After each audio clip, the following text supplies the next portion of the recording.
အားလုံးမင်္ဂလာပါ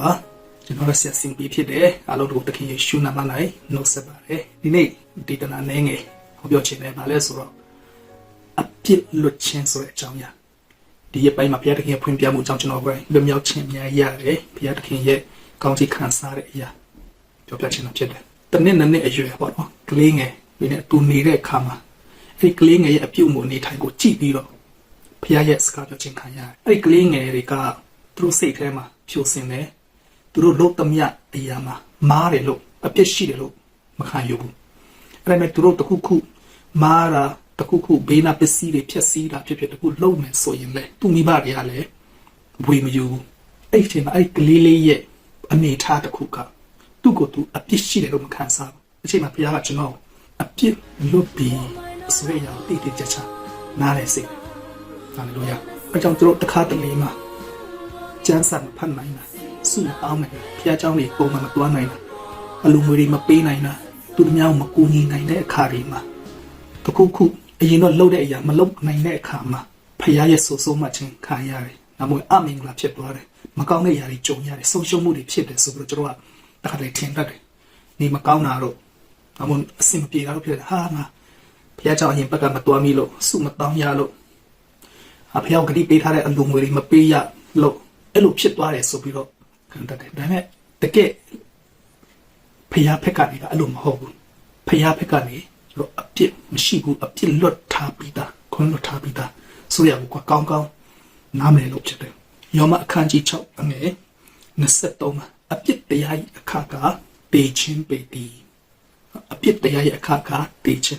းကြောင့်အပြစ်ရှိတယ်ဆိုရင်တေရမယ်ဟေဘရဲအခန်းကြီး9အငယ်20မှာအတွေးမတွန်းလောင်းတဲ့အပြစ်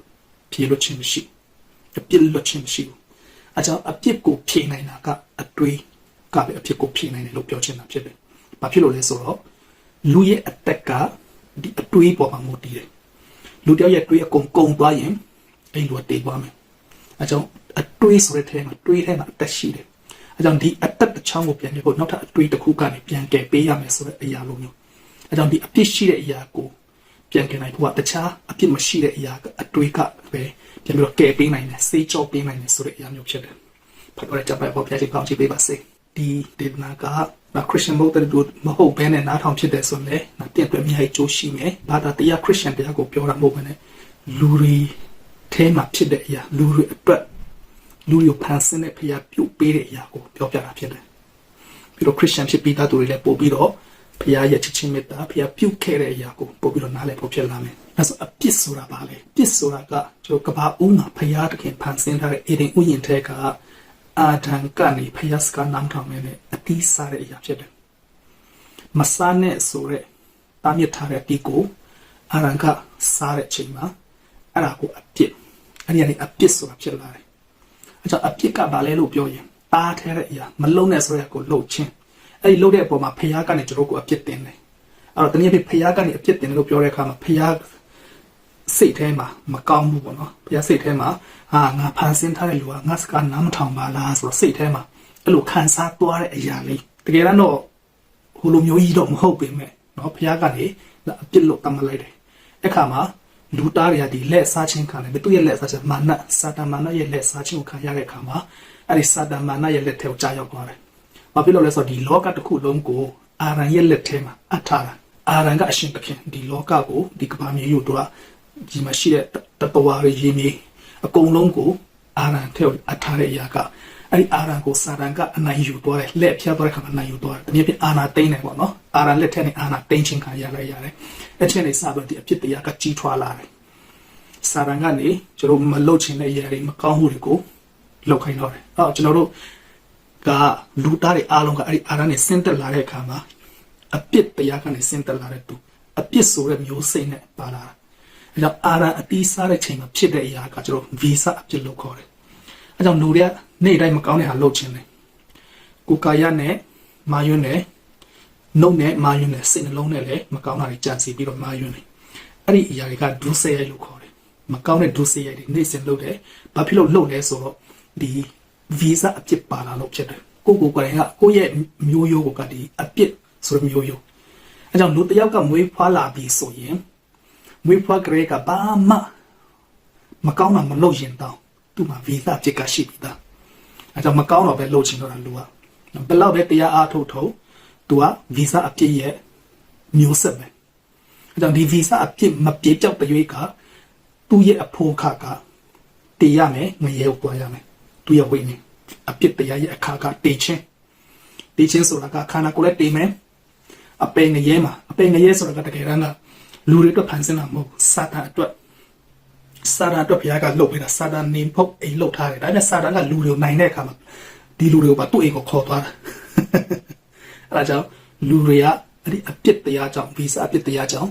လောကအသက်ရှင်စင်မှာဘလောက်ပဲကောင်းဘလောက်ပဲဆိုးမဆိုင်ဘူးအပေငရဲကိုတွားရမှာဟောဒါကဗီဇအပြစ်စာတန်ကနေကျွန်တော်ရဲ့ပထမဆုံးသောအဖိုးအာရကိုလက်ဖြားပြီးတော့အာနာသိမ့်တဲ့အတွက်ကြောင့်ဒါသူ့ရဲ့လူဖြစ်သွားရတာပေါ့ကျွန်တော်တို့ကအဲ့ဒါဗီဇအပြစ်ပေါ်လာတာအဲ့ဒါကြောင့်ဆာလန်ကျမ်းအခန်းကြီး14ငယ်3မှာပြောလဲဆိုတော့လူအပေါင်းတို့ဒီလမ်းလွဲကြပြီးတဏီတညွတ်တဲ့ဆိုးဆွေးမြေ့ယိုယွင်းခြင်းရှိကြ၏ကောင်းသောအကျင့်ကိုကျင့်တော်သူတယောက်မျှမရှိလို့ပြောတယ်နောက်ထပ်ဆာလန်နံပါတ်51ငယ်9မှာအကျွန်ုပ်ဒီမွေးဆက်ကပင်အပြစ်ပါလျက်ရှိပါ၏အမိဝမ်းထဲမှာပရိသေယိုစင်ပင်အပြစ်ဆွဲပါ၏အဲကြောင့်လူအပြစ်မမွေးခင်ဒီမိခင်ရဲ့တည်းဝမ်းထဲမှာတောင်မှအပြစ်နဲ့ရှိပြီးသားဘာဖြစ်လို့လဲဆိုတော့မျိုးရိုးကိုကအပြစ်မျိုးရိုးဖြစ်လို့ဖြစ်တယ်အဲ့ဒါကိုကျွန်တော်ဗီဇအပြစ်လို့ခေါ်တယ်မွေးရပါအပြစ်လို့လည်းခေါ်တယ်နောက်ယောမဝါရစအခန်းကြီး9ငယ်7မှာဤအကြောင်းအရာဟူမူကားအပြစ်တရားတွေတယောက်တော်သူအဖြစ်ဤလောကတို့ဝင်၍အပြစ်တရားအဖြစ်တည်ခြင်းတရားဝင်တဲ့ညီလူအပေါင်းတို့ဒီအပြစ်ရှိသောကြောင့်တည်ခြင်းတို့ရောက်ရကြ၏တဲ့အဲ့တော့အားကြောင့်ဒါဗီဇအပြစ်ဒီဗီဇအပြစ်နဲ့ပဲလူပုဂ္ဂိုလ်မှာกินလို့မရအောင်အဲ့ဒီဗီဇအပြစ်အထဲမှာပါလာလို့မွေးကြတဲ့ပါလာလို့လူတိုင်းကမကောင်းတဲ့အရာဆိုရင်တင်ပေးစရာမလိုပဲနဲ့အလိုလိုနဲ့တတ်မြောက်သွားတယ်အဲကြောင့်ကြီးလာတဲ့အခါမှာမကောင်းတဲ့ဒုစရိုက်တွေပဲလှုပ်ချင်တော့တာဒါကကိုယ်မှာရှိတဲ့ဗီဇအပြည့်ရဲ့အတိအပွင့်ဖြစ်လာတယ်အဲကြောင့်ကျွန်တော်တို့ဒီဗီဇအပြည့်နဲ့ဒုစရိုက်ဖြစ်တဲ့နဲ့ပြည်နေတဲ့တကြောင်ကျွန်တော်ကိုဖန်ဆင်းတဲ့ဖျားနဲ့ကအဆက်တွေလုပ်ဖို့မလွယ်ဘူးဖျားနဲ့အပြစ်ဆိုတာကရှိလို့မရအောင်အဲကြောင့်ဖျားကလူတွေနဲ့စကားပြောချင်လာတဲ့အခါမှာသူ့လူတွေကိုဘာလို့ပေးရလဲဆိုတော့အပြစ်ခဏဖြေပေးရတယ်အဲကြောင့်အရင်သူရွေးချယ်တဲ့ဒီဣတိလလူမျိုးအာစရိလူမျိုးပေါ့နော်ဣသရေလလူမျိုးဂျူးလူမျိုးတွေသူတို့နဲ့စကားပြောချင်ပြီဆိုရင်သူတို့အပြစ်အရင်ဆုံးလွတ်ဖို့လိုတယ်အဲဒါကြောင့်အပြစ်လွတ်ဖို့အတွက်ကအတွေးသွင်းရမယ်အဲကြောင့်တရိษံအကောင်တိုးလာနွားလာစိတ်လာတကောင်တတ်တယ်သူအတွေးသွင်းရတယ်သူ့ရဲ့အကောင်ရဲ့အဲ့ဒီတရိษံရဲ့အကောင်ရဲ့အတွေးအဖြစ်အဲ့ဒီဂျူးလူတယောက်ရဲ့အပြစ်ကိုဖျားကခွန်းလွတ်တယ်ဒါပေမဲ့ဘယ်အပြစ်ခွန်းလွတ်တာလဲဆိုတော့နေစဉ်ဒုစရိုက်လုပ်တဲ့အပြစ်ကိုခဏလေးပဲခွန်းလွတ်တာဟိုဗီဇအပြစ်ပျောက်သွားတာမဟုတ်ဘူးဗီဇအပြစ်ရှိတယ်ဗီဇအပြစ်ကနေဒုစရိုက်အပြစ်တွေတီးပွင့်လာတယ်အဲ့ဒီတီးပွင့်လာတဲ့ဥမာတစ်ပင်ဆိုရင်ဒီထွက်လာတဲ့ရှည်လာတဲ့အရွက်တွေခိုင်းတွေကိုပဲဖြတ်တာဒီပင်စီတစ်ခုလုံးကပျောက်တာမဟုတ်သေးဘူးအပုံစံအဲ့တော့ဒီအပြစ်ဖြေတော့ဘုရားကသူတို့ကိုကောင်းချီးပေးလို့ရတယ်သူတို့နဲ့ပေါင်းတဲ့ဆက်ဆံလို့ရမယ်ပေါ့ဒါပေမဲ့အဲ့ဒီအကောင့်တစ်ကောင်ရဲ့အတွေးသွင်းတဲ့အတွက်ကြောင့်အဲ့ဒီဂျူးလူမျိုးတယောက်ရဲ့အဖြစ်ကဒုစရိုက်အဖြစ်ပဲခွန်းလို့တဲ့ဒါတောင်အရင်လုတ်ခဲ့တဲ့ဟာပဲမနေ့ပြန်လုံးမဲ့ဟာကမပါသေးဘူးမနေ့ပြန်လုံးမဲ့အဖြစ်တော့မဟုတ်ဘူးအရင်လုတ်ခဲ့တဲ့ဟာကိုခွန်းလို့တာပဲရှိသေးတယ်ဆိုတော့အကောင့်တစ်ကောင်ရဲ့အတွေးကနည်းနည်းလေးပဲလုံနိုင်တယ်ဘာဖြစ်လို့လဲဆိုတော့စာရန်ကအာရန်ကိုလိန်လေလက်ဖြားတဲ့အခါမှာဒီလောကတစ်ခုလုံးကစာရန်ရဲ့ပို့ဆိုချင်ခံရတဲ့အခါမှာဒီလောကတစ်ခုလုံးကအပြစ်နဲ့ပြည်နေတာဖြစ်တယ်။အဲ့တော့ဒီအပြစ်နဲ့ပြည်တဲ့ထဲမှာလူရှိမယ်၊တိရစ္ဆာန်တွေရှိတယ်၊အရာဝတ္ထုတွေရှိတယ်။အားလုံးအပြစ်နဲ့ပြည်တာ။အဲ့တော့ဒီအပြစ်နဲ့ပြည်တဲ့အရာချင်းချင်းကအပြစ်ပြေဖို့မရအောင်။အဲ့တော့ဒီအပြစ်နဲ့ပြည်တဲ့အရာအထဲမှာရှိတဲ့အရာတစ်ခုခုကဒီအပြစ်ပြေပြောက်ဖို့တနည်းအားဖြင့်ဒီဗီဇအပြစ်ပြောက်ဖို့ကမလုပ်ပေးနိုင်ဘူး။အဲ့ဒါကြောင့်ဘာလို့လဲဆိုတော့ဒီလောကမှာမရှိတဲ့တခြားအရာလောကဆိုတော့လောကမှာမရှိတော့ကောင်းကင်အရာနော်ကောင်းကင်ဘုံကအရာတစ်ခုခုကပဲအဖြစ်ပြဖို့လုပ်ပေးနိုင်တယ်အဲ့ဒါကြောင့်ဖခင်တခင်ကနေဆိုလူသားတွေကိုအရန်ချစ်တဲ့အတွက်ကြောင့်ဒီလောကရဲ့အဖြစ်အလုံးကိုကြည်ဖို့အတွက်ဘသူရဲ့အတွေ့အကြုံလောင်းလဲလို့စဉ်းစားတဲ့အခါမှာသူကနေဖခင်ကနေကျွန်တော်ကိုသူနဲ့တန်းတူအောင်ဖန်ဆင်းထားတဲ့ကျွန်တော်တို့ အဲကြောင့်အရန်တန်ဖိုးထားတယ်အရန်ချစ်တဲ့အတွက်ကြောင့်ကောင်းကင်ဘုံမှာသူနဲ့အတူစိုးစံတဲ့သူ့ရဲ့တပါးတိတော်သားတော်ကိုလူအဖြစ်မွေးဖွားစေပြီးတော့လောကကိုစေခိုင်းစေလို့တယ်လောကကိုစေလို့ပြီးတော့လူအဖြစ်မွေးဖွားလာတယ်ပြီးရင်အဲ့ဒီဖခင်ရဲ့သားအဖြစ်မရှိတဲ့လူသားကကျွန်တော်တို့ရဲ့အဖြစ်တွေကိုယူဆောင်မယ်ဒါဆိုဖခင်ကအဲ့ဒီလူသားကအဖြစ်ရှိတဲ့သူဖြစ်သွားမယ်အဖြစ်ရှိတော့တည်ရမယ်ပြီးရင်သူ့ရဲ့အတွေ့အကြုံရမယ်ဒါမှကျွန်တော်တို့လောကရဲ့အဖြစ်ကပြေပြောင်းမှာအကြောင်းဖခင်ကနေသူ့ရဲ့သားတော်ကိုစေလွတ်တယ်မေတော်မှာရီရဲ့ဘုရားမှာပရိသေတီးတယ်ပြီးရင်မွေးဖွားလာတယ်တခင်ယေရှုဆိုပြီးတော့နာမည်ပေးတယ်အဲ့တခင်ယေရှုမာရီတို့မိသားစုမှာအသားကြီးဆုံးဖြစ်တယ်သူတို့ရဲ့အိမ်မှာသူတို့ဖခင်ဆော့ဆော့တည်သွားတဲ့အတွက်ကြောင့်သူ့အောက်မှာညီအကိုမောင်နှမတွေရှိတယ်ဂျူးလူမျိုးတွေရဲ့ထုံးစံရဖခင်မရှိတော့ဘူးဆိုရင်သားကြီးဆုံးဟာအိမ်ကိစ္စတွေကိုတာဝန်ယူပေးရတယ်အဲဒါကြောင့်သူ့အမိကိုကူတယ်သူ့အဖေရဲ့အလုပ်လက်သမားလုပ်ကိုနှစ်30ထိလောက်ကူညီပြီးတော့သူ့ရဲ့အသက်30မှာစပြီးတော့သူလောကကိုလာတဲ့ရည်ရွယ်ချက်ကိုအကောင့်ထဲစပေါ်တယ်3နှစ်ဂျူးနိုင်ငံတော်မှာလဲပတ်ပြီးတော့ကောင်းကင်နိုင်ငံတော်အကြောင်းနဲ့သူ့ရဲ့ဧဝံဂေလိအကြောင်းကိုတရားဟောတယ်နောက်ဆုံး3နှစ်ပြည့်တဲ့အခါမှာသူ့ရဲ့အဓိကရည်ရွယ်ချက်ဖြစ်တဲ့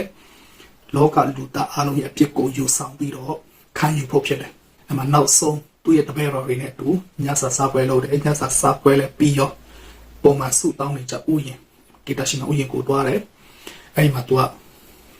အကြီးကျယ်ဆုတောင်းတယ်။သူ့ရဲ့ခမည်းတော်ဘုရားစီမှာတခြားနီးလမ်းမရှိဘူးလားဆိုတော့တောင်းတယ်။ဘာဖြစ်လို့တခြားနီးလမ်းမရှိဘူးလားလို့ပြောတဲ့အခါမှာတစ်ခါတလေမှစဉ်းစားတယ်ပေါ့နော်။တချို့ကဟာ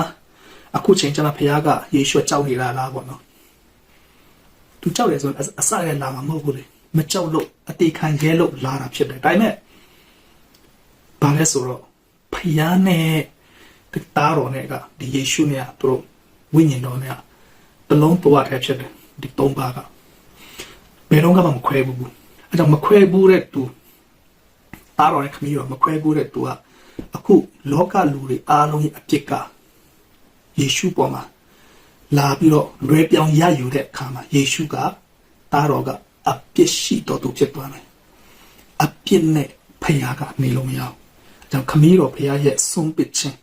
ခမည်းအပြစ်သားဆိုပြီးတော့ဆိုဆုံးမှခြင်းဆုံးပစ်ခြင်းခဏတာခံရမှာအဲ့ဒီခဏလေးခမည်းတော်နဲ့ခွဲခွာမဲ့အရေးကိုသခင်ယေရှုကမလိုချင်ဘူးကလေးငယ်လေးကမိဘရင်ခွင်နဲ့ထဲမှာဆိုတော့အရန်ငြိမ်သက်ခြင်းရှိတယ်ပြောတယ်ဘာမှကြောက်ရွံ့မရှိဘေးနားမှာခွေးတွေဘလောက်ဟောင်းဘေးနားမှာဘာကြောက်စရာရှိမိဘရဲ့ရင်ခွင်ထဲမှာနေရင်အဲ့ဒီကလေးလေးကဘာမှမကြောက်ဒါပေမဲ့မိဘနဲ့ကွဲသွားပြီဆိုတော့သူကကလေးကငိုပြီးအဲ့ပုံစံနိုင်မယ်တခင်ယေရှုကလည်းခမည်းတော်နဲ့ဘယ်တုန်းကမှမခွဲဘူးတဲ့သူဖြစ်တဲ့အခါမှာအဲ့ဒီခဏလေးခွဲခွာရမယ့်အရေးကိုသူအရန်ကြောက်တာအဲကြောင့်မခွဲဘဲနဲ့လုံးလုံးရမလားတခြားနည်းလည်းမရှိဘူးလားဆိုပြီးတော့တောင်းတဲ့အခါမှာအပြစ်ကိုလွဲပြောင်းရင်မှသူအပြစ်ဖြစ်မယ်အပြစ်သားဖြစ်သွားမယ်အပြစ်နဲ့ဖျားနေလို့မရတော့ဆုံးပစ်ခြင်းတော့ခံရမယ်ဒါပေမဲ့နောက်ဆုံးတခင်ယေရှုကလည်းကျွန်တော်တို့ကိုချစ်တဲ့အတွက်ကြောင့်ခမည်းတော်ရဲ့အလိုတော်အတိုင်း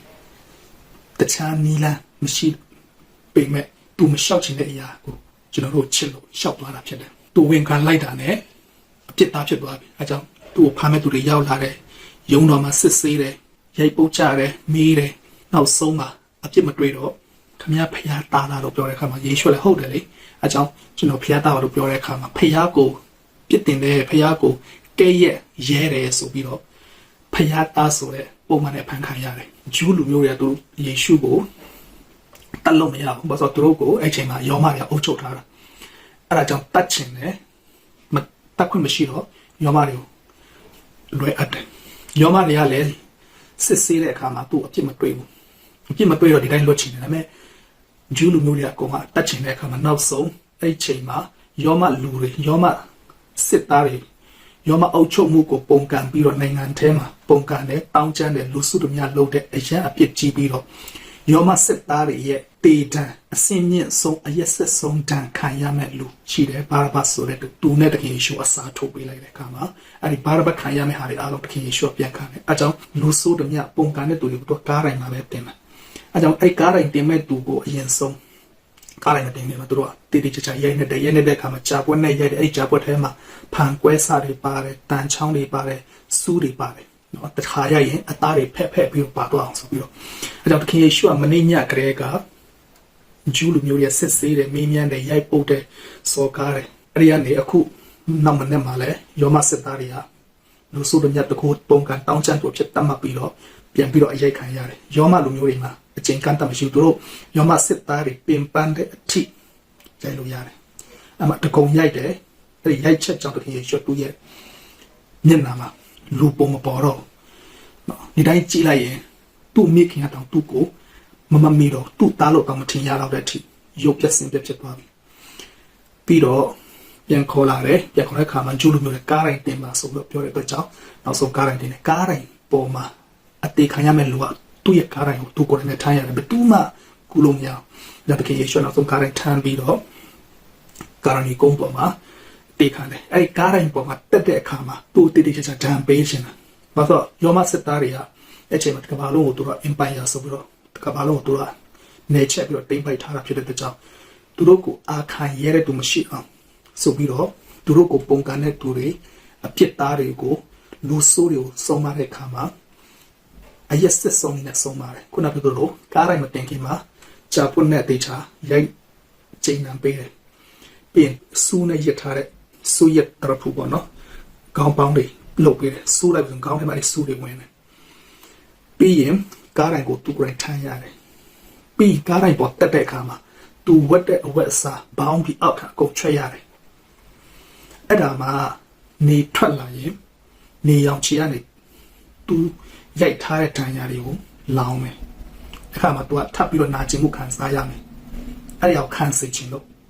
နေမထွက်ရင်လည်းလေတွေတိုက်မယ်ဆိုတော့တောင်းလို့ဆိုတာလေအရန်ပြင်းတယ်လေတိုက်တဲ့အခါမှာအဲ့ဒီလေတံကြောင့်သူ့ရဲ့အနာတွေဆက်မယ်အဲ့ဒါကိုခံစားစေချင်တာယောမစစ်သားတွေကပြီးရင်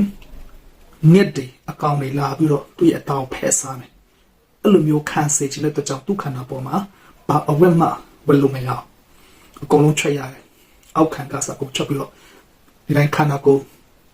သုံးလုံးနဲ့ကားတိုင်းမှာအတေခံရတယ်အဲ့ဒါကကျွန်တော်တို့လောကလူသားအားလုံးရဲ့အဖြစ်တနည်းအားဖြင့်အေရင်ဥယျာဉ်ထဲမှာအာရအသီးစားတဲ့ချိန်မှာဖျားစိတ်ထဲမှာအပြစ်တင်တဲ့အရာလူတွေပေါ်အပြစ်တင်တဲ့အရာအားလုံးကိုပြေပြောက်ဖို့အတွက်အပြစ်ကြွေးကိုစပ်ပေးနေရလို့ဖြစ်တယ်။ဘာဖြစ်လို့လဲဆိုတော့အာရအသီးစားတဲ့ချိန်မှာဖျားကအာရန်ကိုအပြစ်ပေးလို့ရတယ်။ဒါပေမဲ့မပေးခဲ့ဘူး။အာရန်ကိုအပြစ်ပေးတဲ့ချိန်မှာအာရန်ခံနိုင်မှာမဟုတ်ဘူး။အဲ့ဒါကြောင့်ဒီအပြစ်ရှိပြီးသားသူပြန်မခံခိုင်းမယ်လေအပြစ်မရှိတဲ့သူကနေကိုယ်စားချက်ခံခိုင်းတဲ့အခါမှာတခင်ယေရှုအလောက်ရေရဆက်ဆက်ကားတိုင်းမှာအသေးခံပေးသွားတာဖြစ်တယ်။ဟာလေလုယာ။အကြောင်းသူကားတိုင်းမှာနောက်ဆုံးယောမစစ်သားတွေကနဘေးကိုလာနဲ့ထိုးတဲ့အခါမှာနောက်ဆုံးကျန်တဲ့ရေနဲ့အတွေ့ထွက်လာတယ်။မင်းညကလေးကအဖမ်းခံတဲ့ချိန်မှာရေမတောက်ဘူးအဆဆမစားဘူး။အရေးပုတ်ခံတဲ့ချိန်မှာတွေးတွေထွက်တယ်။ဒီမနေ့လေယောမစစ်သားရဲ့ချိန်နာနဲ့ကျိတ်တလို့ရဲတဲ့အခါမှာတွေးတွေအများကြီးထွက်လာတယ်။နောက်ဆုံးကားတိုင်းမှာခြေတဲ့အခါမှာလည်းတွေးတွေထွက်တယ်။နောက်ဆုံးကျန်တဲ့တွေးနဲ့ရေကနဘေးကနေပြန်ထွက်လာ။နောက်ဆုံးမှာဒီအပြစ်ကျွေးစပ်ဖို့အတွက်လုတ်ဆောင်စရာအကုန်လုံးပြီးပြီရှင်ယောခန်းကြီး19ထဲမှာပြောလဲဆိုတော့လုတ်စရာကိစ္စအကုန်အစင်ပြီးပြီဆိုတာတည်သွားပြီပြီးပြီလို့ပြောတဲ့အခါမှာအေရင်ဥယျာဉ်မှာဖြစ်ပေါ်ခဲ့တဲ့ဗီဇအပြစ်ဖျားရဲ့ရှေ့မှာပြေပြောက်သွားဖို့ဖျားရဲ့ခွန်းလွတ်ခြင်းရဖို့အတွက်အကျွေးဆက်တဲ့အလုပ်နောက်ထပ်ဘာမှလုပ်စရာမလိုတော့ဘူးလုံးဝအကုန်စင်ပြီးသွားပြီလို့တည်တဲ့အခါမှာအမှုပြီးပြီဆိုပြီးတော့ကားရိုင်ပေါ်ကနေတခင်ယေရှုကဖျားရှိမှာစာရန်ရဲ့ရှိမှာလောကလုံးရဲ့ရှိမှာအမှုပြီးပြီဆိုပြီးတော့ကြွေးကြော်တာဖြစ်တယ်ပြီးတော့သူ့ရဲ့အသက်ကိုချုပ်ငိမ့်တယ်ဒါပေမဲ့သူများကိုတော့မှအသက်ရှင်စေနေတဲ့ဖျားဖြစ်တဲ့ကြောင့်သူ့မှာသူ့ရဲ့အသက်ကိုပြန်ယူနိုင်တဲ့တကူရှိတယ်။တုံးရမြောင်းလေးမှာပြန်ရှင်ပြန်ထားမြောက်တယ်ပြီးတော့သူ့ရဲ့မူလနေရာကောင်းကိုပြန်တက်သွားတယ်။အဲ့တော့ကျွန်တော်တို့တည်တာကအဲ့လောက်ပဲ။ဒါပေမဲ့ဒီထဲမှာကျွန်တော်တို့နောက်ွယ်မှာကောင်းကင်မှာဘာတွေဖြစ်မလဲအဲ့တော့ကောင်းကင်ပေါ်တက်တဲ့အခါမှာ तू ကခမင်းတော်ရဲ့လူသားတွေပေါ်မှာအပြစ်တင်တဲ့အရာကိုပျောက်အောင်ကြည်အောင်သူ့ရဲ့အသက်ကိုပေးပြီးတော့အသေးခံတယ်သူ့ရဲ့အတွေးတော်တွန်းပြီးတော့အပြစ်စေးကြောပေးတာဖြစ်တဲ့ကြောင့်အမှုပြီးပြီလို့ကြွေးကြော်ထားတာဖြစ်တဲ့အတွက်ကြောင့်ကောင်းကင်ရောက်တဲ့အခါမှာဘာဖြစ်မလဲဆိုဟာဖခင်တခင်ကလည်းသူအရင်တတ်မှတ်ထားတဲ့လူသားတွေပေါ်မှာအပြစ်တင်တဲ့အရာလုံးဝမရှိတော့ဟာလေလုယာဟာလေလုယာ အကြောင်းတစ်ခါတည်းမှာကျွန်တော်တို့ကစဉ်းစားတာကကိုတခုခုဖျားရှိမှကောင်းတဲ့အရာမလုပ်နိုင်တဲ့အခါမှာဖျားကကိုဒဏ်ပေးမယ်အပြစ်တင်မယ်လို့ထင်တယ်တကယ်တော့မဟုတ်ဒီချာစဉ်းစားကြည့်လေဒီမှာ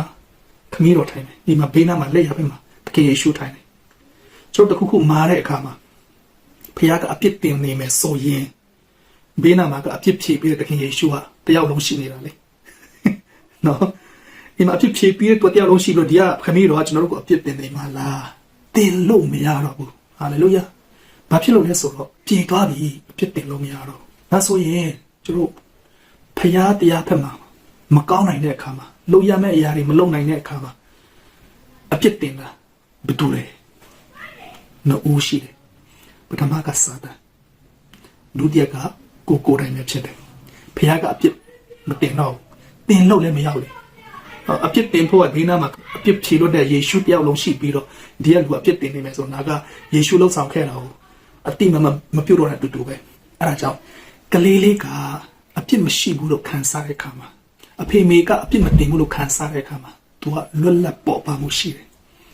အဲ့ဒီအပြစ်လွတ်ခြင်းတင်းနဲ့တင်းရဲ့မိသားစုတင်းရဲ့တက်တာမှာတရားပါစေဟာလေလုယာတရှင်တော်ဝိညာဉ်တော်ရဲ့မဆာခြင်းရရှိပါစေအဲ့ဒါကြောင့်တခင်ယေရှုလှုပ်ဆောင်ပြီးသွားတဲ့ခြင်းတွေစပြီးတော့ဖျားဖက်ကနေကလူသားတွေပေါ်မှာအပြစ်မမြင်တော့ဘူးအပြစ်နဲ့အပြစ်မရှိတော့ဘူးလို့တတ်မှတ်ခြင်းခံရတယ်။ဒါပေမဲ့တခင်ယေရှုလှုပ်ဆောင်လို့အလိုလိုနဲ့လူတိုင်းကအပြစ်လွတ်သွားတာတော့မဟုတ်ဘူး။ဘာဖြစ်လို့လဲဆိုတော့ကျွန်တော်တို့ရှိနေတဲ့နေရာကဒီအပြစ်ရဲ့မူလဖခင်ဖြစ်တဲ့စာတန်ကနေအုပ်ချုပ်ထားတဲ့လောကထဲမှာအပြစ်နဲ့ဖြစ်တဲ့လောကထဲမှာရှိတော့မယ်ကျွန်တော်တို့။အဲ့တော့ဒီဘက်မှာအပြစ်လွတ်ခြင်းတခင်ယေရှုလုပ်ပြီးပြီကျွန်တော်တို့ဒီထဲမှာရှိတယ်။ဒါဆိုဒီအပြစ်လွတ်ခြင်းခံစားဖို့ဒီထဲနေဒီစာတန်ရဲ့အုပ်စုမှုကနေအဲ့ဒီအပြစ်ကနေလွတ်ပေးတဲ့တခင်ယေရှုကိုမိမိရဲ့အသက်တခင်ကတည်းကယုံကြည်လက်ခံပြီးခေါ်ဖိတဲ့ခါကျမှကိုကဒီဘက်ကအခွင့်အရေးကိုရသွားတာဖြစ်တယ်အဲ့တော့ဘာနဲ့တူလဲဆိုတော့ကျွန်တော်ကုံတိုက်တွေတွားမယ်ဖျားเจ้าတွေတွားမယ်နော်ဒီတခြား public area တခုခုတွားမယ်ဆိုရင်ဖုန်းကိုဖွင့်ကြည့်လိုက်ရင်အဲ့ဒီဖုန်းထဲမှာ wifi ဖွင့်ကြည့်လိုက် wifi ရှိနေတယ်မဲ့ wifi ရှိတဲ့နေရာရောက်လို့ wifi အလိုလိုနဲ့ဖုန်းက wifi ကိုချိတ်သွားမှာမဟုတ်ဘူးအဲ့ဒီ wifi ရဲ့password ကိုတိမှာအဲ့ဒီ password ကိုဖုန်းထဲရိုက်ထဲမှာပဲချိတ်ဆက်မှုမိသွားမယ်အဲကြောင့်ကျွန်တော်တို့ကဒီတခင်ယေရှုရဲ့ကယ်တင်ခြင်းကိုလက်မခံဖို့ဆိုကျွန်တော်တို့ကအလိုအလျောက်အပြစ်နဲ့ပြည့်တဲ့စာတန်ရဲ့အုပ်ချုပ်မှုထဲမှာရှိနေတဲ့သူဖြစ်ပြီးတော့တည်တဲ့အခါမှာလောကမှာကောင်းတာမကောင်းတာဘယ်လောက်လို့အဲ့ဒီ visa အပြစ်စာတန်ရဲ့အုပ်ချုပ်မှုနဲ့မလွတ်တဲ့အတွက်ကြောင့်ကျွန်တော်တို့ကတည်တဲ့အခါမှာကျွန်တော်တို့ကိုအုပ်ချုပ်တဲ့စာတန်ရဲ့အိမ်ဖြစ်တဲ့အပင်ငယ်ကိုတွားရမှာဒါပေမဲ့မတည်ခင်မှာအခုပြောတဲ့ကယ်တင်ခြင်းတကယ်ယေရှုကယ်တင်ခြင်းကိုကြားတဲ့အခါမှာယေရှုခရစ်တော်ကိုမိမိရဲ့ကယ်တင်ခြင်းမှာရှင်ဖြစ်လက်ခံတဲ့အခါမှာကျွန်တော်တို့ကဒီစာတန်ရဲ့အုပ်ချုပ်မှုကနေလွတ်မြောက်ပြီးတော့ဖခင်ရဲ့အပြစ်လွတ်ခြင်းတဲ့ကိုဝင်ခွင့်ရတော့သူဖြစ်သွားတယ်။တနည်းအားဖြင့်မြန်မာနိုင်ငံမှာနေတယ်မြန်မာနိုင်ငံမှာနေပြီးတော့ကျွန်တော်passport နဲ့ US visa ရှောက်လို့ရှင် visa ရသွားတယ်ဆိုတော့အဲ့လို visa ရတဲ့သူနဲ့တူတယ် visa ရတဲ့သူကကြိုက်တဲ့ချိန်မှာအချိန်မရွေးခရီးထွက်လို့ရတယ်အဲ့ပုံစံဒါပေမဲ့နေတာတော့မြန်မာပြည်မှာပဲဆက်နေတော့မယ်เนาะအဲ့ကြောင့်ဒီအပြစ်နဲ့လောကအပြစ်နဲ့ပြီးတဲ့လောကမှာတော့ရှိနေတော့မယ်အဲ့ဒီထဲကနေဝိညာဉ်လွတ်မြောက်ရာဖြစ်တဲ့တခင်ယေရှုကိုမိမိရဲ့ကယ်တင်ပိုင်ရှင်ဖြစ်ယုံကြည်လက်ခံတာနဲ့ဖခင်ကကျွန်တော်တို့ကိုအပြစ်လွတ်တော်သူအပြစ်မရှိတော့ဖြစ်တတ်မှတ်ပြီးတော့တစ်ချိန်မှာတည်တဲ့အခါမှာကျွန်တော်တို့ကဒီအရှင်သခင်ပြောင်းသွားပြီလေဒီဘက်ကစာတန်လောကကိုအုပ်ဆိုးတဲ့စာတန်ဒါပေမဲ့ကျွန်တော်တို့အရှင်သခင်စာတန်မဟုတ်ဘဲနဲ့သခင်ယေရှုဖျားဖြစ်တဲ့အခါမှာသခင်ယေရှုဖျားရဲ့သူတို့ရဲ့အိမ်ဖြစ်တဲ့ကောင်းကင်ဘုံမှာထာဝရပျော်ရွှင်စွာရွှေ့ပြီးတော့မှစိုးဆိုင်ရမှာအဲ့ဒီခွင့်ကိုပေးတာဖြစ်တယ်အဲ့ဒါကြောင့်အဲ့ဒီအပင်ငရဲနဲ့လွတ်ပြီးတော့ထာဝရကောင်းကင်နိုင်ငံကိုရောက်ဖို့အတွက်ဘာလို့လဲဆိုရင်ရှင်ယောဟန်အခန်းကြီး1ငယ်7မှာထိုသူကိုလက်ခံသမျှတော်သူတည်ဟူသောကိုတော်ကိုယုံကြည်တော်သူတို့အားဖယားသခင်ဤတာဖြစ်ရတော်ခွင့်ကိုပေးတော်မူ၏ထိုသူလို့ပြောတဲ့အခါမှာသခင်ယေရှုပြောတာဖြစ်တယ်။ဘာဖြစ်လို့သခင်ယေရှုကိုယုံကြည်ရင်ကောင်းကင်ရောက်မယ်လို့ခမည်းတော်အာမခံပေးလဲဆိုရင်အဲ့သခင်ယေရှုကကျွန်တော်တို့လောကအားလုံးရဲ့အဖြစ်ကိုသူကိုးစားယူပေးတဲ့သူအဲကြောင့်ကျွန်တော်ပြက်ကိုးစားခံပေးပါလားဆိုတော့ယုံကြည်ပြီးတော့သိရှိတဲ့အပြင်ယုံကြည်လိုက်တဲ့အခါမှာအဲ့ဒီခမည်းတော်ဘုရားကကျွန်တော်တို့ကိုအပြစ်မရှိတော့သူဖြစ်တတ်မှတ်ပေးတာဖြစ်တယ်ဟာလေလုယာရှင်ယောဟန်ခန်းကြီးတော့ငယ်15မှာအကြောင်းမူကား ထိုသားတော်ကိုမယုံကြည်သောသူအပေါင်းတို့သည်ပျက်စီးခြင်းလို့မရောက်ထာဝရတက်ကိုရမည်ကြောင်းသည်ထိုသားတော်လို့ပြောတဲ့အခါမှာသခင်ယေရှုဖြစ်တာဖြစ်ပြောတာဖြစ်တယ်ယုံကြည်သောသူအပေါင်းတို့သည်ပျက်စီးခြင်းလို့မရောက်ပျက်စီးတယ်ဆိုတာကဒီထာဝရအပင်ငရဲကိုတွားတဲ့သူတွေကိုပျက်စီးတယ်လို့ပြောတာဖြစ်တယ်အဲ့ဒီအပင်ငရဲမတွားတော့ဘဲနဲ့ထာဝရအသက်ဆိုတာကအသက်ရှင်မယ်ထာဝရကောင်းကင်ဘုံမှာအသက်ရှင်ရခွင့်ပေးမယ်နောက်ရှင်ယောဟန်အခန်းကြီး14ငယ်6မှာယေရှုကငါ့လမ်းခီးဖြစ်၏တမန်တရားလည်းဖြစ်၏အသက်လည်းဖြစ်၏ငါ့ကိုပြင်ပြုတဲ့အဘယ်သူများခမည်းတော်ထံသို့မရောက်ရတဲ့အဲကြောင့်ယေရှုကငါကလွဲလို့တခြားဘယ်နီးလမ်းနဲ့မှခင်ဗျားတို့ကောင်းကင်ဘုံမရောက်နိုင်ဘူးဘာဖြစ်လို့လဲဆိုတော့ကျွန်တော်တို့ကဒီစာတန်အုပ်ဆိုးတဲ့အပြစ်နဲ့ပြည်တဲ့လောကထဲမှာရှိနေတာကဲတင်တဲ့သူမရှိခဲ့ရင်ကျွန်တော်တို့ဟာလောကမှာဘလောက်ပဲကောင်းတာလို့ဘလောက်ပဲတရားအားထုတ်ဘလောက်ပဲဆိုးအကုန်လုံးကဒီအရှင်ရဲ့စာတန်ရဲ့အိမ်ကိုပဲတွားရမှာတည်တဲ့အခါမှာအဲကြောင့်အဲ့ဒီကနေဒီအနေတွားရမယ့်ဟာကိုကျွန်တော်တို့ကိုဖန်ဆင်းတဲ့ဖခင်ကအရန်ချစ်တယ်မတွားစေချင်တဲ့အတွက်ကြောင့်ကျွန်တော်ကိုပြန်ကယ်ပေးတယ်ပြန်ကယ်ဖို့အတွက်ကကျွန်တော်တို့လုပ်ခဲ့တဲ့အပြစ်ကျွေးတွေအကုန်လုံးကိုဆက်ဖို့ဖခင်ရဲ့တားတော်ကနေကိုစားခံယူပြီးတော့အတေခံပေးခဲ့တဲ့အတွက်အဲ့ဒီအတေခံပေးတဲ့အရာပေါ်မှာယုံလိုက်ယုံပဲကျွန်တော်တို့အားထုတ်เสียမလို့တော့ကောင်းတာမကောင်းတာအားထုတ်เสียမလို့ပဲနဲ့ကိုကဲတင်ပြီးသွားပါလားဆိုတော့တိပြီးတော့ယုံကြည်လိုက်တာ ਨੇ ကျွန်တော်ဖြောင်းမှတ်တော်သူအပြစ်မရှိတော်သူဖြစ်တတ်မှတ်ခြင်းကတော့တည်တဲ့အခါကောင်းကင်ကိုသွားမှာဟာလေလုယာအဲ့ဒါကြောင့်ဒီအရာလုတ်ပေးနိုင်တာကသခင်ယေရှုတပါးတည်းရှိတာဖြစ်တယ်အဲ့ဒါကြောင့်ဒီသခင်ယေရှုကိုယုံကြည်လက်ခံတဲ့သူတိုင်းကကောင်းကင်ကိုသွားရမယ်နောက်တစ်ခုကတမန်တော်ခန်းကြီးလေးအငယ်7မှာထိုသခင်၏နာမတော်မှာတပါးငါတို့ကိုကောင်းကဲတင်နိုင်သောနာမတစုံတစ်ခုမျှကောင်းကင်အောက်လူတို့တွေမပေါ်မရှိဆိုပြီးတော့ပေတရုကဟောတယ်။သခင်ယေရှုဆိုတဲ့အရာကလွယ်လို့အဲ့ဒီနာမတော်ကပဲကျွန်တော်တို့ကိုကဲတင်နိုင်တယ်။ကဲတင်ခဲ့ပြီးပြီဆိုပြီးတော့သူကတရားဟောတာဖြစ်တယ်။အဲအကြောင်းဖခင်သခင်ခမည်းတော်ဘက်ကနေလည်းပြည့်ညက်တစ်ခုပဲရှိတယ်တဲ့။ရှင်ယောဟန်ဩဝါဒစာပထမဆောင်ခန်းကြီး3:23မှာဖခင်သခင်ဤပြည့်ညက်တော်ကတားတော်ယေရှုခရစ်ကိုယုံကြည်ရမည်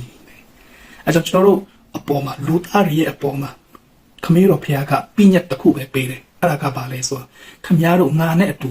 ထာဝရနေနိုင်ဖို့ငါစီပြန်ရောက်နိုင်ဖို့ကပြည့်ညက်တစ်ခုပဲဒါကဘာလဲခမည်းတော်ရဲ့ကိုယ်စားအဖြစ်ကျွေးဆက်တဲ့ငါရဲ့သားတော်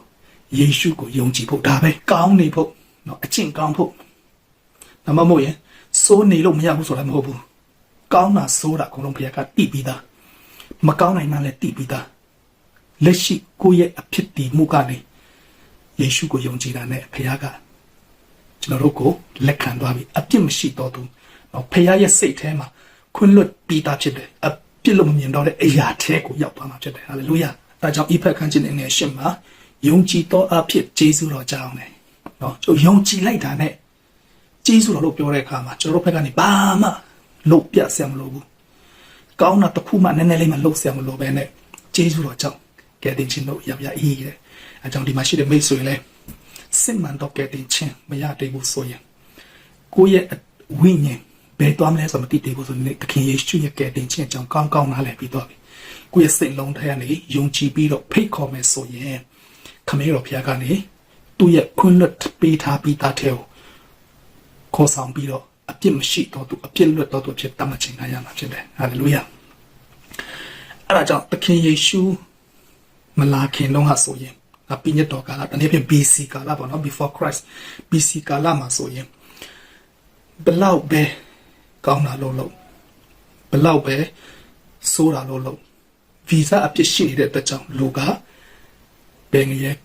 တွားရမှာဒါပေမဲ့သခင်ယေရှုလှုပ်ဆောင်ပြီးသွားတဲ့ချိန်မှာကျတော့လောကမှာဘုရားမြင်မှာလူတွေကိုအပြစ်ပေးဖို့ဆိုတာမရှိတော့ဘူးဒါပေမဲ့သူစီလာတဲ့သူတွေကအဲ့ဒီအပြစ်လွတ်ခြင်းအခွင့်အရေးရရှိမယ်အဲကြောင့်အခုတရင်ကောင်းကြားတယ်သခင်ယေရှုရဲ့တရင်ကြားတယ်ကယ်တင်ခြင်းကြောင်းကြားတယ်ယုံကြည်လက်ခံတာနဲ့ယုံကြည်လက်ခံတဲ့နေ့မှာခင်ဗျားကဗီဇအပြစ်နဲ့လွတ်သွားပြီဟာလေလုယာပြီးရင်ခင်ဗျားအသက်ရှင်စဉ်လောက်ခဲ့ဒုစရိုက်အပြစ်လဲဘုရားကမိတ်သွားပြီဖြစ်တယ်ပြီးရင်နောက်လုံးမဲ့အပြစ်တွေပါဘုရားကမိတ်သွားပြီနော်တကယ်တမ်းကမိတ်တာဘာညာအဲ့လိုမျိုးမဟုတ်ပဲနဲ့ခွင့်လွတ်တာမဟုတ်ပဲနဲ့သခင်ယေရှုကနေအပြစ်ဖြေပြီးဆိုတော့ဘုရားရဲ့အမြင်မှာအဲ့ဒီအပြစ်တင်ခြင်းမရှိတော့တာဖြစ်တယ်ဟာလေလုယာအပြစ်တင်ခြင်းမရှိတော့အဲကြောင့်သူ့ကိုယုံကြည်လက်ခံတာနဲ့ဘုရားကဘာပြောလဲဆိုရင်ယောမဩ ဝါဒစာအခန်းကြီးလေးအငယ်ခွန်နဲ့ရှင်းနဲ့ဆာလံချန်ခန်းကြီး30နှစ်အငယ်1နဲ့2မှာအပြစ်မလွတ်ခြင်းဒုစရိုက်အပြစ်ကိုဖုံးအုပ်ခြင်းတို့ရောက်တော်သူသည်မင်္ဂလာရှိကြ၏ထာဝရဘုရားအပြစ်တင်တော်မူခြင်းနဲ့လွတ်တော်သူသည်မင်္ဂလာရှိ၏တဲ့နော်အဲ့တော့ဘုရားကအပြစ်မတင်တော့တာဖြစ်တယ်အပြစ်မတင်တော့ဘူးလို့ပြောပေမဲ့ကဲတင်ချင်းရပြီးတော့ရင်တဲ့သူတို့နေလို့ရမယ်အမျိုးမဟုတ်ဘူးအဲ့ကဲတင်ချင်းကိုတကယ်နားလဲရင်တကယ်ရှိရင်ယေရှုတကယ်ရရင်အပြစ်လည်းမလုပ်ချင်တော့ဘူးဟာလေလုယာအပြစ်မလုပ်ချင်တော့ဘူးဒါပေမဲ့လူဆိုတာကကိုယ်ကာယနဲ့နှုတ်နဲ့စိတ်နဲ့ပြစ်မှားတယ်နေ့တိုင်းမကောင်းတာတွေကြံတယ်တွေးတယ်ဒါပေမဲ့အဲ့လိုမျိုးလုံမိမှာပဲလုံမိတဲ့ခါမှာတကယ်ယေရှုရတဲ့သူကကိုစိတ်မလုံးဘူးချက်ချင်းဖျားစီကိုပြန်ပြီးတော့တောင်းပန်တယ်တမင်တက်တက်နဲ့လှုပ်တယ်ဆိုတာမျိုးကမရှိတော့ဘူးလုံမိတဲ့ခါမှာလည်းနောင်တရပြီးတော့ဖျားစီမှာပြန်လာတယ်ဒါပေမဲ့ဖျားကနောင်ကျုံမတောင်းပန်ခင်ကလေးကကိုခွန်းလောက်ထားပြီးသားတားတော်ကိုယုံကြည်တဲ့နေရာနဲ့ဆက်ပြီးကိုအပြစ်မမြင်တော့တာဒီမှာလည်းရတယ်တွေ့ရလေအပြစ်မလွတ်ခြင်းဖုံးအုပ်ခြင်းစာရန်ကတော့အပြစ်တင်ပါပဲဒါပေမဲ့ဖျားကမရှိတော့လို့ပြောမှာပဲဖျားကမရှိလို့ပြန်ပြီးပြီလေဟာလေလုယာအဲ့တော့အဲ့ဒါကိုသဘောပေါက်နားလည်ဖို့အရေးကြီးတယ်အပြစ်လို့ရတယ်လို့မပြောဘူးယေရှုရတဲ့သူကအပြစ်မလုပ်ချင်ဘူးသူ့ရဲ့ပေးစမှုကိုတကယ်နားလည်ရင်အခွင့်အရေးလဲယူချင်မှာမဟုတ်ဘူးဟာလေလုယာအဲ့ဒါကြောင့်ကျွန်တော်တို့ရဲ့အပြစ်လို့တာကဘယ်လိုလွတ်သွားလဲဘယ်လိုအပြစ်တွေပျောက်ကွယ်သွားလဲဘယ်လိုအပြစ်တွေခွင့်လွတ်ပေးသွားလဲဆိုတာတည်တည်ချာချာနားလည်ရင်လောကမှာလည်းတင်လဲလွတ်မြောက်ခြင်းရနိုင်မှာဖြစ်တယ်အဲကြောင့်စာတန်ကနေဘလောက်အပြစ်တင်ဖယားနေခွန်းလွတ်ပြီးသွားပြီဖြစ်တဲ့ကြောင့်ကိုအပြစ်မတင်ဖို့အရေးကြီးတာဖြစ်တယ်ဟာလေလုယာအဲ့တော့အပြစ်ရှိခြင်းနဲ့မရှိတော့ခြင်းဖယားရဲ့ရှိမှာကွာသွားတဲ့ရာကျမ်းစာမှာတွေ့ရတယ်အဲ့ဒါကဘာလဲဆိုတော့ BC ခက်မှာတခင်ယေရှုမလာခင် Prophet Isaiah ကသူကောင်းကင်ရောက်သွားတယ်ဗျာဒိတ်ခံပြီးတော့ကောင်းကင်ရောက်သွားတဲ့အခါမှာကောင်းကင်ရောက်တဲ့အခါမှာသူ့ကိုယ်သူတည်တယ်သူကဒီအပြစ်နဲ့ပြီးတဲ့လောကနေ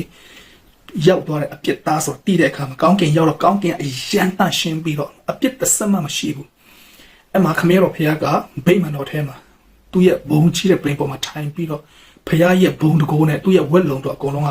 ဗိမာန်တော်ပြည့်နေတယ်ဆိုတော့တွေ့တဲ့အခါမှာသူကအရန်သူ့ကိုသူအားငယ်ပြီးတော့ကြောက်နေတယ်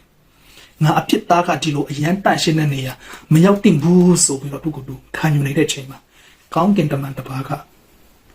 အဲ့ဒီကောင်းကင်ဘုံမှာရှိတဲ့မိရှုရရစ်ပလင်ပေါ်မှာရှိတဲ့မိခဲတခဲယူလာပြီးတော့ Prophet Isaiah နှုတ်ကိုလာတုတ်ထိလိုက်တယ်မိခဲနဲ့တုတ်လိုက်တဲ့အခါမှာဘာပြောလဲဆိုတော့ကောင်းကင်တမန်ကတင်းရဲ့အပြစ်ရှိသမျှကိုဖြည့်ပြီးသွားပြီဒီမိခဲအဖြစ်ဖြည့်ပြီးသွားပြီတဲ့ဆိုလိုတာကအဲ့ချိန်မှာသူ့ကိုသူအပြစ်ရှိလို့ခံစားပြီးတော့စိတ်မလုံဘူးဆိုရင်ဖယားကသူပြောချင်တဲ့ဟာကိုသူကကောင်းကောင်းအာရုံစိုက်နိုင်မှာမဟုတ်ဘူးသူ့ကိုသူအပြစ်ရှိတယ်လို့ပဲအဲ့ဒါနဲ့ပဲသူကထွေးပူပြီးတော့ကြောက်လန့်နေမှာအဲ့ဒါမဖြစ်စေချင်တဲ့အခါမှာခဏလေးအပြစ်ဖြေဖို့ဆိုပြီးတော့အဲ့ဒီမိခဲနဲ့တိုးတဲ့အခါမှာသူ့ရဲ့အပြစ်ဖြေပြီးဒါဆိုသူလည်းစိတ်တတရာရပြီးတော့ဖယားကဘာကိုပြောချင်တယ်လဲဆိုတော့သူကကောင်းကောင်းလေးအာရုံစိုက်နိုင်တော့မှာဆိုလိုတာကအပြစ်ဖြေရတဲ့အချိန်မှာဘာဖြစ်လို့ဆိုတော့သခင်ယေရှုမလာဘူးဒါပေမဲ့သခင်ယေရှုရလာပြီးတော့နောက်ပိုင်းမှာအပုံစံနဲ့အဖြစ်ပြတ်တူတစ်ခုဖြစ်တယ်ဒါကဘာလဲဆိုတော့ဗျာဒိတ်ကျမ်းကိုရေးတဲ့သခင်ယေရှုရဲ့အချစ်တော်ရှင်ယောဟန်ကသူလည်းဗျာဒိတ်ခံပြီးကောင်းကင်ရောက်သွားတယ်ဗျာဒိတ်ကျမ်းခန်းကြီးတစ်ထဲမှာပါတယ်သူလည်းကောင်းကင်ရောက်တော့အဖြစ်ရှိတဲ့လောကနေသူရောက်သွားတဲ့အခါမှာကောင်းကင်မှာအဖြစ်မရှိဘူးအရန်တန့်ရှင်းတယ်ဆိုတာတွေးတဲ့အခါမှာသူ့ကိုသူစိတ်မလုံးဘူးဟာငါအပြစ်နဲ့ပြည့်တဲ့လောကနေနော်ဒီလိုအရန်တန့်ရှင်းပြီးတော့အပြစ်မရှိတဲ့နေရာကိုငါရောက်နေပါလားဆိုတော့သူကကြောက်လန့်တယ်ဒါပေမဲ့အဲ့ဒီချိန်မှာဒီဘက်ကအရင် BC က Prophet Isaiah တုန်းကအတိုင်းပဲမိခဲနဲ့အပြစ်ဖြေတာမျိုးလောက်တာမရှိတော့ဘူးကိုတော့အပြစ်များတဲ့သူအပြစ်နဲ့ပြည့်တဲ့လောကနေလာတဲ့သူဆိုတော့တိပေမဲ့ဖျားဖက်ကနေခွန်းလွတ်ထားပြီးသားဘယ်တော့လဲတခင်ယေရှုအမှုပြီးပြီလို့ကြွေးကြော်ကြတဲ့ကဖျားဖက်ကနေလူသားတွေပေါ်မှာအမြင်ကအပြစ်မရှိတော့ဘူးလို့မြင်ပေးတာဖြစ်တဲ့ကြောင့်ရှင်ယောဟန်အတွက်ကမိခဲနဲ့တုတ်ပြီးတော့အပြစ်ဖြေစရာအကြောင်းမရှိတော့ဘူးဖြေလွတ်ပြီးသားဖြစ်တယ်အဲကြောင့်ကျမ်းစာမှာကဖျားရဲ့အမြင်မှာဒီဗီဇအပြစ်တွေဒုစရိုက်ပြစ်တွေအကုန်လုံးလူသားတွေပေါ်မှာအမြင်ကမရှိတော့ဘူးဆိုတာရှင်ယောဟန်အားဖြင့်လည်းထပ်တွေ့ရတယ်ဟာလေလုယာအဲဒါကြောင့်ကျွန်တော်တခင်ယေရှုမိမိကတင်ပိုင်ရှင်ဖြစ်ယုံကြည်လက်ခံပြီးဆိုရင်သင်ကဖခင်ရဲ့အမြင်မှာဖြောင့်မတ်တော်သူအပြစ်မရှိတော်သူ ဆိုပြီးတော့တမချင်းကလည်းအဲကြောင့်အဲ့ဒီဖရားရဲ့ခွန်းလွတ်ခြင်းကိုကောင်းကောင်းနားလည်မယ်ဆိုရင်တင်းရဲ့အတင်းအားနဲ့တိုင်းမှာတင်းကအပြစ်ရှိတော့သူမဟုတ်တော့ဒါပေမဲ့တစ်ဖက်ကနေစာနာတော့ပြစ်တင်နေမှာစာတန်ဘလောက်တင်တယ်ဖရားကတင်းကိုအပြစ်မမြင်ဘူးအဲကြောင့်ကိုလည်းအပြစ်မတင်ရှင်တင်းကကြီးမားတဲ့လွတ်မြောက်ခြင်းရပြီးတော့တင်းရဲ့ဘဝရှေ့ဆက်ခရီးကိုတောက်လျှောက်ဆက်သွားနိုင်မှာဖြစ်တယ်ဖရားရှင်အထူးကောင်းချီးပေးပါစေ